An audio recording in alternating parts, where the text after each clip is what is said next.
Bienvenidos. El módulo que desarrollaremos a continuación tratará sobre regímenes para pacientes pretratados. Los objetivos de este módulo incluyen conocer estrategias para optimizar adherencia, conocer e indicar regímenes para pacientes pretratados, tanto en pacientes con fallo al primer régimen de tratamiento como fallos a segundo régimen y posteriores. Hablando sobre el paciente no adherente, es muy importante recordar que la adherencia o grado de cumplimiento del paciente debe ser elevado y continuo a fin de suprimir la replicación viral y mejorar los resultados inmunológicos y clínicos, reducir la probabilidad de desarrollar resistencia a los antirretrovirales y reducir el riesgo de transmisión de VIH, aún incluso de cepas resistentes. Para lograr estos objetivos se recomienda hacer una monitoría de la adherencia al tratamiento antirretroviral de forma continua y permanente en los contactos que se tienen en las clínicas y en consulta ambulatoria con los pacientes. Esta monitoría se basa en la obtención de manera rutinaria de los reportes de autoadherencia en todos los pacientes y consignarlo en términos de porcentaje de las dosis tomadas que el paciente refiere. Se debe hacer vigilancia a las estadísticas del reclamo periódico y oportuno de los medicamentos en farmacia por los pacientes, y hay algunas actividades que no se recomienda a pesar de que han sido estudiadas en protocolos de investigación, como es la medición de concentraciones de los medicamentos antirretrovirales en muestras biológicas. Tampoco se recomienda de manera rutinaria los recuentos de pastillas hechos por el personal o los pacientes en el momento de la consulta, y no hay una adecuada información para implementar de manera rutinaria técnicas de monitoría electrónica de medicamentos. ¿Cuáles serían las estrategias más sencillas y abordables para mejorar la adherencia? Las podemos resumir de la siguiente manera. La primera, soporte continuo y refuerzo positivo al paciente. Implementar estrategias de dosis simplificadas que faciliten la toma de los tratamientos por ser más convenientes. Utilizar métodos que sirvan de recordatorios, por ejemplo, mensajes de texto por celulares, también alarmas y uso de pastilleros. La permanente educación del paciente ha mostrado infaliblemente que funciona en términos de lograr la conciencia y el compromiso del paciente, y todo esto redunda y debe generar confianza del paciente en su médico tratante. El soporte continuo y el refuerzo positivo es muy importante y consiste en informar y alentar a las personas que reciben tratamiento antirretroviral junto con sus compañeros, amigos y familiares en el compromiso que debe haber en la toma adecuada de los medicamentos. Algunos estudios han demostrado que efectivamente este asesoramiento continuo, no solamente de los médicos y del equipo multidisciplinario, sino también de las personas en su entorno individual, en su entorno familiar, en su entorno personal, funciona en una forma muy efectiva en lograr esa conciencia y compromiso para mantener unos niveles de adherencia elevados. Es claro que con el advenimiento desde hace ya un buen número de años de opciones terapéuticas con tabletas coformuladas de tratamientos de una sola tableta al día, se ha logrado y se ha evidenciado que se asocian a una mejor adherencia, por lo cual los pacientes que se presentan con quejas o problemas de adherencia por el número de pastillas o el número de dosis al día, esta alternativa de coformulaciones de una sola tableta al día debe considerarse como una de las formas de resolver las barreras que el paciente está presentando. Efectivamente, estas tabletas estos tratamientos de una sola tableta al día han resultado en algunos de los estudios con un mejor control virológico frente a esquemas de dosis fragmentadas o con múltiples tabletas. Por lo tanto, siempre que sea posible, es mejor formular y prescribir a los pacientes estas presentaciones sencillas de tabletas coformuladas versus las alternativas de tratamientos más complejos. Para mejorar la adherencia también se debe brindar apoyo al paciente con algunas herramientas sencillas, como es recordatorios en sus móviles o celulares con mensajes de texto solicitarles o recomendarles que aprendan a utilizar las alarmas de estos mismos dispositivos que les recuerden el momento adecuado de tomar los medicamentos. El uso de pastilleros con las dosis individualizadas, cuando las tabletas son varias o varias veces al día, son también muy útiles para evitar confusiones y errores en la toma de los medicamentos. Si estas estrategias, que son muy sencillas, han sido corroboradas con estudios muy sólidos y muy robustos que permiten generar una mejor adherencia en los pacientes. La educación del paciente es lo más vital. Todas estas estrategias que hemos mencionado y el apoyo familiar y de pares y de amigos muy importantes, pero un paciente educado es un paciente consciente, es un paciente comprometido y es un paciente adherente. Por eso cada contacto que se tiene con los profesionales de la salud del grupo de atención integral en VIH debe resultar en un encuentro educativo.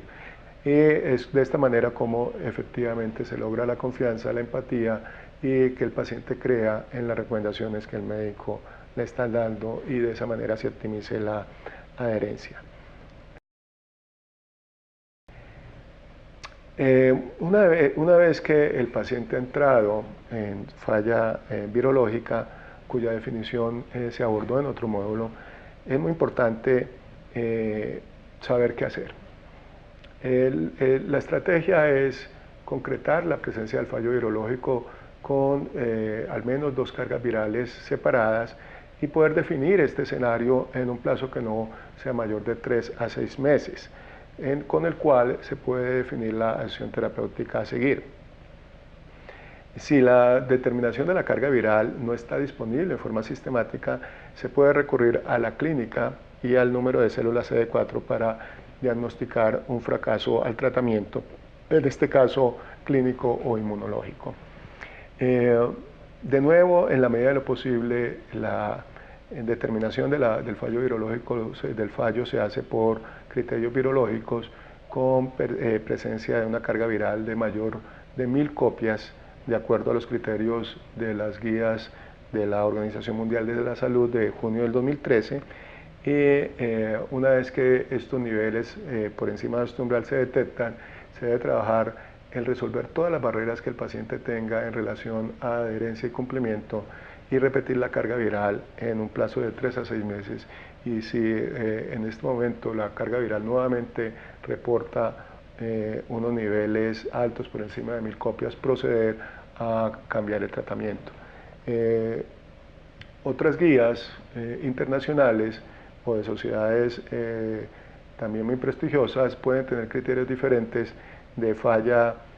virológica y de procedimiento ante la falla virológica, y en ese contexto es preferible que ustedes se refieran a lo que en sus respectivos países o instituciones se tenga protocolizado. Mientras no exista otra recomendación diferente, seguiremos trabajando con las pautas oficiales de la Organización Mundial de la Salud. Una vez que la carga viral finalmente persistió por encima de este umbral de 1000 copias, podemos hacer un cambio de tratamiento secuencial con base en lo que el paciente venía recibiendo. Entonces, el primer escenario que debemos contemplar es el cambio de tratamiento por falla al primer tratamiento, es decir, cómo definir un tratamiento de segunda línea ante falla del primero. Y de nuevo, siguiendo las pautas de la Organización Mundial de la Salud, el primer tratamiento consiste en la combinación de efavirenz, bien sea con tenofovir o entricitabina, o con sidobudina y lamivudina o entricitabina, y de esa manera corresponde y es efectivo hacer un cambio secuencial a un esquema que sea basado en un inhibidor de proteasa reforzado con ritonavir, acompañado con otros 2 nucleócidos que serían los diferentes a los que el paciente recibió inicialmente. Esto en más detalle quiere decir que si el paciente se confirma el fallo virológico a tenofovir, entricitabina y efavirenz, el cambio a segunda línea sería un inhibidor de proteasa reforzado con acidobina y lamivudina. El inhibidor de proteasa reforzado podría ser o bien lopinavir ritonavir o atazanavir ritonavir. Y si el paciente venía recibiendo análogos de nucleósidos que eran sidobina y lamivudina o sidobina y entricitabina, el cambio sería por tenofovir con lamivudina o entricitabina en combinación de nuevo con un inhibidor de proteasa reforzado con ritonavir. En la medida de lo posible, en estos cambios y si están disponibles en las sedes, utilizar tabletas coformuladas de dosis fija combinada. La utilización de regímenes basados en abacavir o dilanosina, ambos con lamivudina, luego de falla, tratamientos basados en sidobudina o tenofovir, ambos con lamivudina o entricitabina, requieren usualmente realización de pruebas de resistencia genotípicas por la probabilidad de emergencia de mutaciones que confieren resistencia cruzada a abacavir. Y debemos recordar también que si se va a emplear abacavir, es ideal que se pueda realizar la prueba del haplotipo HLA-B5701 antes de su uso o tenerlo previsto en caso de que se presenten los cuadros clínicos indicativos de una reacción de hipersensibilidad. Esto no está disponible en muchos países y tampoco es una rutina en las mayorías de los protocolos y guías nacionales en Latinoamérica, pero es importante tenerlo en cuenta. El TAR de segunda línea, entonces, en conclusión, debe consistir en dos análogos de nucleósidos diferentes a lo que ha recibido el paciente en su fallo previo, más un inhibidor de proteasa potenciado con ritonavir. Y estos inhibidores de proteasa serían preferiblemente o lopinavir ritonavir o atazanavir ritonavir. Pero eventualmente se pueden tener como alternativas el uso de sacuinavir ritonavir, fosamprenavir ritonavir o darunavir ritonavir.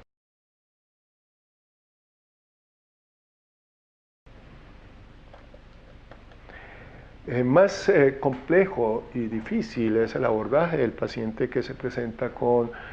fallo al segundo esquema o esquemas posteriores. Estos son pacientes que por definición ya tienen fallos virológicas a varias clases terapéuticas y muchos de ellos se nos van a presentar con fallos virológicos a 3 clases terapéuticas, esto es a los inhibidores nucleosídicos de la transcriptasa reversa, a los inhibidores no nucleosídicos de la transcriptasa reversa y a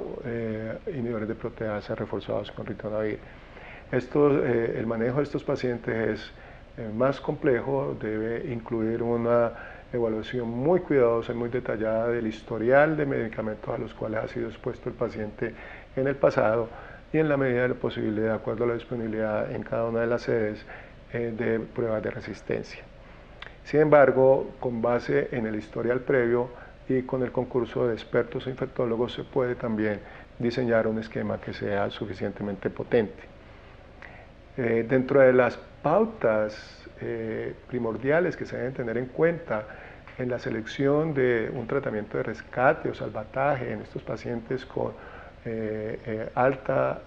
falla terapéutica, con exposición a múltiples clases de antirretrovirales, es incluir medicamentos con muy poca posibilidad de resistencia cruzada a los que ya ha fallado el paciente y que sean al menos 2 agentes que se consideren completamente activos e idealmente 3, de acuerdo tanto a el ejercicio que se haga clínico por expertos de la historia del paciente o con el apoyo deseado en muchos casos de las pruebas de resistencia genotípicas. Igualmente, dentro de la estrategia fundamental es incluir nuevas clases de antirretrovirales a las cuales no haya sido expuesto el paciente previamente y en este caso emergen como salvadores los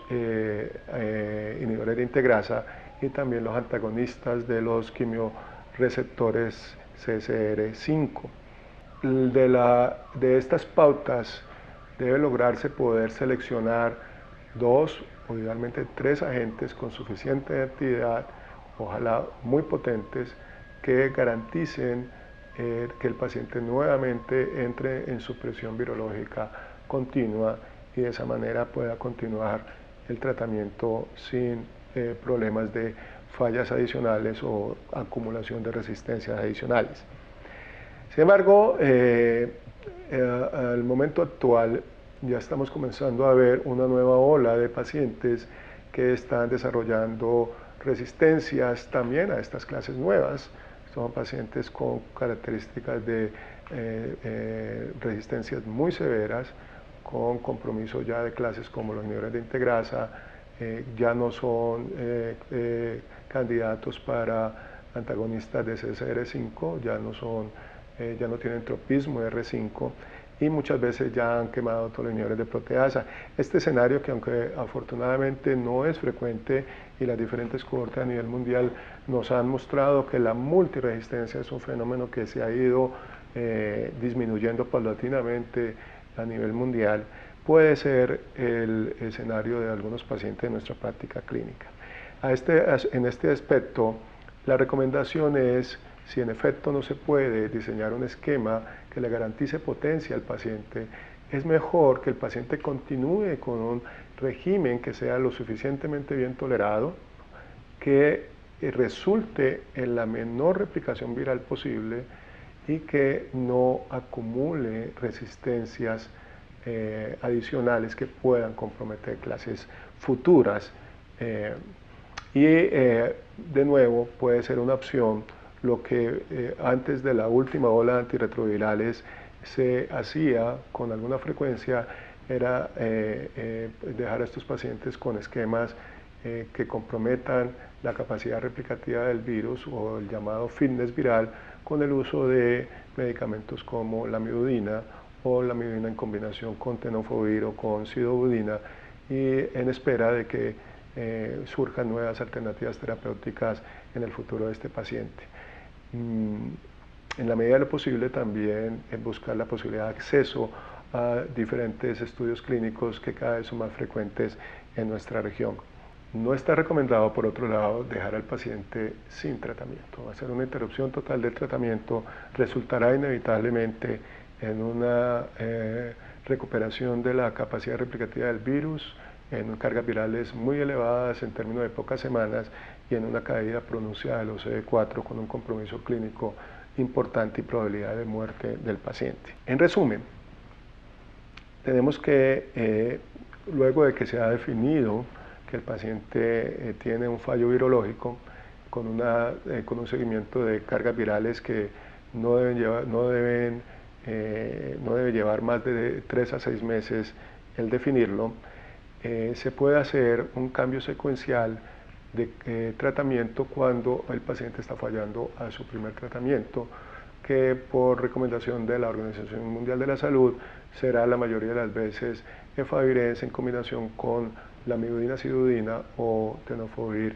con entricitabina o con la amiodarona. En este contexto, efectivamente, hacer un cambio secuencial hacia un esquema o régimen basado en inhibidor de proteasa reforzado con ritonavir, bien sea atazanavir o lopinavir, junto con o bien tenofovir y entricitabina o sidobudina y la amiodarona, la combinación que no haya utilizado previamente el paciente será exitosa. Es muy importante recordar que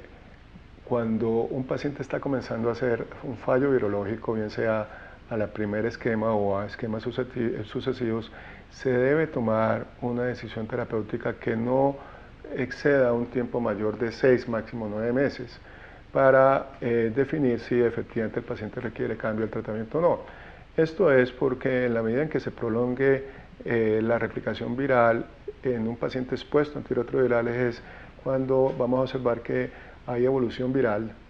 El paciente emerge cada vez con más mutaciones que en la forma en que se acumulen van a poder comprometer y van a ser inefectivos otras opciones futuras, tanto en el grupo de los inhibidores de proteasa como de los inhibidores tanto nucleosídicos como no nucleosídicos de la transcriptasa reversa. Y este mismo fenómeno también se ha observado cuando un esquema está basado en raltegravir y se perpetúa una falla virológica con este medicamento, afectando opciones en el futuro, como es el caso de dolutegravir.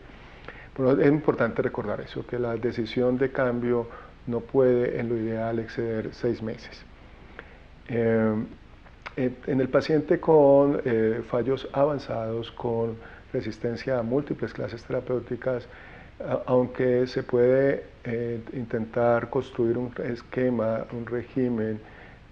potente con base en la historia del paciente, siempre que sea posible deberían apoyarse en estudios de resistencia especialmente genotípica, que son los que están más fácilmente cercanos a nosotros. Recordar también que en este grupo con alta resistencia los esquemas deben tener al menos 2 agentes activos y preferiblemente 3, incluyendo agentes que sean de nuevas clases a las cuales el paciente no ha sido expuesto previamente. Finalmente, aquel paciente en el cual no creemos que podamos diseñarle un régimen suficientemente potente, la alternativa es dejarle un esquema que él tolere adecuadamente y que le mantenga la menor replicación viral sobre el tiempo sin acumular resistencias. Hoy por hoy no está recomendado construir esquemas tipo MegaHAR o GigaHAR como se hizo hace 10 años cuando no habían todavía sido introducidos la última oleada de antirretrovirales. Esto en espera que el paciente pueda tener acceso en un futuro a nuevas clases terapéuticas, a nuevas opciones terapéuticas o a estudios clínicos que lo acojan y puedan ofrecerle nuevas opciones. Muchas gracias.